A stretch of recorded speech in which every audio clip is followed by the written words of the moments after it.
今日朝にですね、午前中に皆様方に一部ご報告しましたけれども、感染拡大に伴う入院患者増加に対応するための医療提供体制パッケージということでありまして、今まで、もう報告されているものも含めてでありますけれども、パッケージでご報告させてあげたいと思います。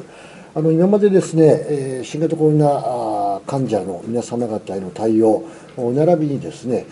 それ以外に必要な一般医療もしっかりと守るということでですね、それぞれ、都道府県で病床確保計画をお作りをいただき、それを実施をいたしていただいてきております。改めてですね、医療関係者の方々には、大変な、今、お力添えいただいてですね、ご負担がかかっているということでありまして、心から感謝を申し上げるわけでありますけれども、やはり新型コロナウイルス、今日もですね、全国で新規感染者最多というような数字が出てきております。そういう意味ではですね、新型コロナウイルスの感染症にかかった方々で、入院患者も増えてきておりますし、また重症者の方々も増えてきておるということでございますので、これ以上、今、コロナ患者を受け入れている皆様方にですね、ご負担が過重になってまいりますとですね、それぞれの他の医療もその医療機関で受けていただいているということもございますので、大変なご負担になってくると。そこでですね、今日、まずは午前中、ご報告いたしました2693億円という、これは予備費でありますけれども、これを利用してのですね、対策、それから以前からこれはもうご報告しておりますけれども、看護師、医師等々の派遣、これに関してですね、派遣をする側に対してですね、これは支援をしっかりとしていくということ等々、さらにはですね、既存のですね、施設等々で最大限、その病床を活用いただくということもしていきませんと、やはりなかなか増えているコロナ患者に対して対応していただけないということで、そういうものをパッケージとして、今回発表させていただくということであります。まずはですね、お手元資料2ページありますかね、2ページ目でありますけれども、ここにありますが、先ほどご報告をした、午前中ご報告したものであります。新型コロナウイルスが急増している地域等々に対してですね、病床が急迫地域という形になってまいります。これは都道府県知事がですね、ご判断をいただくという話になると思いますが、そういうエリアに関して、ご判断を知事がされればですね、重症病床1床につき1500万円を国の方から支援をする。そして、それ以外の病床に関してですね、中等症の患者を受け入れていただいた病床に対しては450万ということ、これ先ほど申し上げました。それから2つ目はですね、回復者の方々、新型コロナウイルスからは一応回復はされているんですが、まだご自宅には戻れないという方々が転院をされます。で、転院をされる場合ですね、診療報酬で入院診療加算の評価、これ250点であったわけではありません。これ750点という形に引き上げさせていただきました。さらにはですね、コロナ患者の受け入れ医療機関でありますとか、またそこに対して受け入れ医療機関に対してですね、職員を派遣をいただいた場合、当然派遣いただいたらですね、その医療機関の人員配置は手薄くなるわけでありますけれども、そこに関してのですね、柔軟な職員の配置というものをやっていただいても結構であるということで、コロナ患者の受け入れていただいている医療機関にですね、しっかりと人を送れるような、そんな対応というもの、またコロナ患者を受け入れていただいているところもですね、本来ならば人員配置あるわけでありますけれども、例えば中等症で比較的軽い重症のリスクの低い方々のところの病棟に関してはですね、配置を基準の配置よりもですね、診療報酬基準の配置よりもですね、緩めていただいてもいいというような形で、これは適切にですね、各医療機関が重症化リスクがないのであるならば、重症化リスクのある方々の方に配置をする、もしくは重症化病床をお持ちであれば、重症化病床の方に配置をいただけるというような形でですね、よりリスクの高い方々の方にですね、配置をしていただけるというようなこともお願いをさせていただきたいと思っております。それからICU 等の多床室形式のユニット部分、これをゾーニングしていただきまして、そして、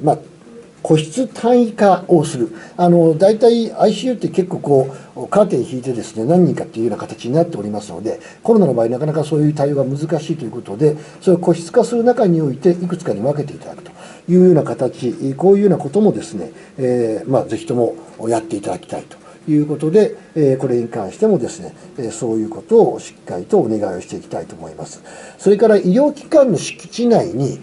プレハブ等々、例えば駐車場等々にプレハブ等々を作りをいただいて、そこで例えば中等症の患者の方々をですね、お受け入れをいただくと。この場合ですね、臨時の医療施設というような形でですね、緊急事態宣言出さなくてもそういう形ができますので、その中において人員配置は今ある医療機関、それぞれの病院のマンパワーで、そこも重症化リスク等々のがなければですね、配置を緩めていただきながらですね、見ていただく。そういう意味では、今あるマンパワーで、より多くの方々に対応いただくという一つの工夫でありますけれども、こういうこともですね、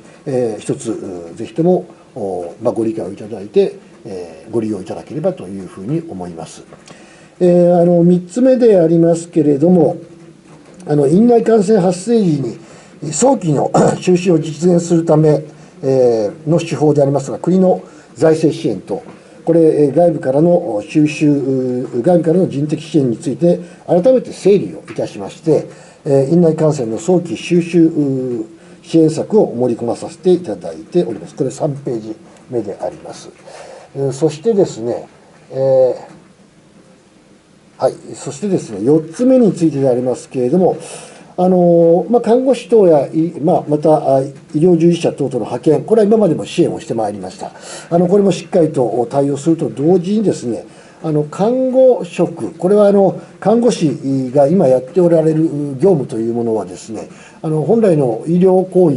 のみならず、いろんな身の回りの患者の方々の対応もいただいておりますし、場合によっては消毒でありますとか、理念のいろんな、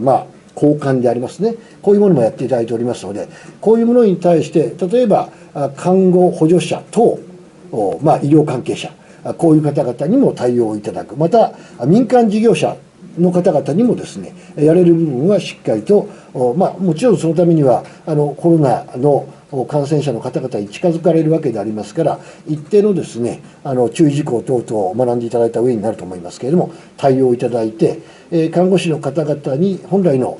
医療の業務をしっかりとやっていただくということもですね、検討いただいて、しっかり対応いただきたいと、いうことであります。病棟業務の後方支援という形で、多様な方々にいろんなお手伝いをいただこう。これもパッケージの中に入れさせていただきました。そして看護師等の皆様方のですね、保育、これの環境整備ですね、育児の環境の確保、これもしっかりとやらなければならないということでございまして、このような人材確保策等々を入れさせていただいております。最後にですね、高齢者施設等での感染予防及び感染発生時の早期収集のための方策を盛り込まさせていただいております。これは例えば今までも言ってきておりますけれども、しっかり検査をやっていただいて、感染予防をするでありますとか、感染者が出たときに、すぐにですね、対応する、そういうようなマニュアルも含めた、そういう対応等々について、改めてですね、この中に盛り込まさせていただいて、周知徹底をさせていただきたいというふうに思っております。以上、対策に向けてのパッケージということでございますので、今日お示しをさせていただいた新たなもの、新たな取り組み、そして既存の取り組み、一つの形でお示しをさせていただいて、これを周知をさせていただいてですね、今ある医療資源というものを最大限生かしながら、また新たに、この先ほど申し上げました1500万、450万というような対応の中において、新たに、民間病院等も含めてですね、これ大阪なんかは新たに民間病院にコロナ患者を受け入れをお願いをされておられるようでありますけれども、新たな病院もぜひともコロナ患者の方々をですね、お受け入れをいただけますように、厚生労働省としましても心からお願いを申し上げ、そのために今回のパッケージをお示しをさせていただいたということでございまして、ご理解いただきたいと思います。最後に年末を迎えにあたって2点私の方からこのパッケージ以外に、お願いをさせていただくといいますか、周知をさせていただきたいというふうに思っておりますが、一つはやはり初めて年末年始コロナ禍で迎えますやはり生活困窮をされておられる方々もですね、いろんな形で年末年始どこにどう行ったらいいか、非常にお迷いの方々もおられると思います。そこでですね、生活困窮者の方々、厚生労働省の特設ページを開設をいたしまして、ここでですね、生活困窮者の方々、いろんな制度あるわけでありますが、自治体、または支援団体に対応した、いろんなですね、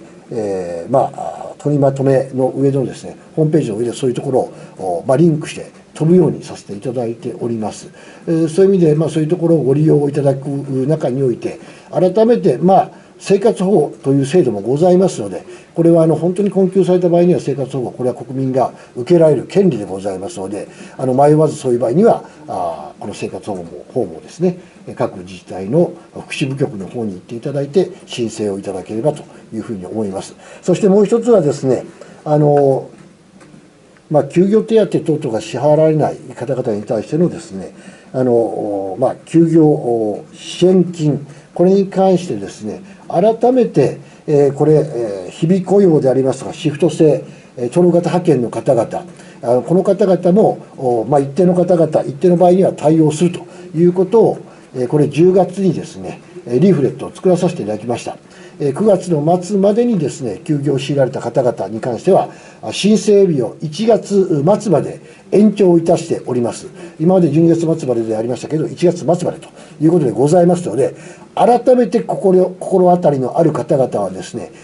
ご申請をいただければありがたいというふうに思います。なお、事業所の皆様方もぜひともご協力をいただいてですね、自分のところの会社でそういう方々がおられれば、周知をいただければありがたいというふうに思いますので、よろしくお願いいたしたいと思います。それでは私からは以上でございます。何かご質問ございますればお願いいたしたいと思います。